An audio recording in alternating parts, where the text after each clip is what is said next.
കാലിക്കറ്റ് സർവകലാശാലയിൽ രക്തസാക്ഷികളുടെ പേരിൽ സത്യപ്രതിജ്ഞ DSU ഭാരവാഹികളുടെ സത്യപ്രതിജ്ഞ ചടങ്ങ് റദ്ദാക്കി VC.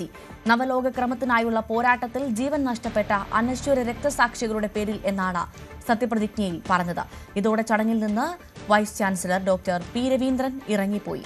സർവകലാശാല ചട്ടങ്ങൾക്ക് വിരുദ്ധമാണെന്നാണ് VCയുടെ നിലപാട്. 2025-26 വർഷത്തെ ഡിപ്പാർട്ട്മെന്റ് സ്റ്റുഡൻസ് യൂണിയൻ ചെയർമാനായി തെരഞ്ഞെടുക്കപ്പെട്ട അമർദേവ് TV എന്ന ഞാൻ ഇന്നേ ദിവസം 18/12/2025 ഡിപ്പാർട്ട്മെന്റ് സ്റ്റുഡൻസ് യൂണിയന്റെ ചെയർമാനായി സ്ഥാനമേറ്റെടുത്തു.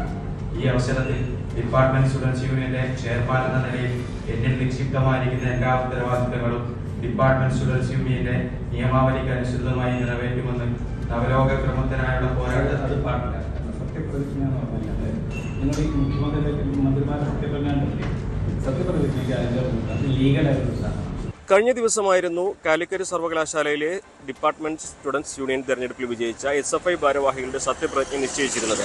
ഇതിലെ സത്യവാചകം നേരത്തെ തന്നെ VCക്ക് ഈ SFI ഭാരവാഹികൾ എഴുതി നൽകിയിരുന്നു. എന്നാൽ അദ്ദേഹം അതിൽ ഈ രക്തസാക്ഷികളുടെ പേരിൽ സത്യപ്രതിജ്ഞ ചെയ്യുന്നു എന്നുള്ളത് ഒഴിവാക്കാനുള്ള നിർദ്ദേശം നൽകിയിരുന്നു.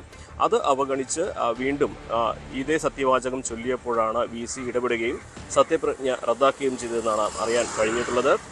ഡിപ്പാർട്ട്മെന്റ് സ്റ്റുഡൻസ് യൂണിയൻ തെരഞ്ഞെടുപ്പിൽ വിജയിച്ച TV അമൽദേവാണ് ഈ ഒരു സത്യവാചകം ചൊല്ലിയത്. അതിൽ തന്നെ രക്തസാക്ഷികളുടെ പേരിൽ സത്യപ്രതിജ്ഞ ചെയ്യുന്നു എന്ന് പറയുമ്പോൾ തന്നെ അദ്ദേഹം VC ഇടപെട്ട് ഇത് ക്രമപ്രകാരമല്ല, അല്ലെങ്കിൽ ഇത് നിയമവിരുദ്ധമാണെന്ന് പറഞ്ഞുകൊണ്ട് ചടങ്ങ് അദ്ദേഹം ബഹിഷ്കരിക്കുകയായിരുന്നു.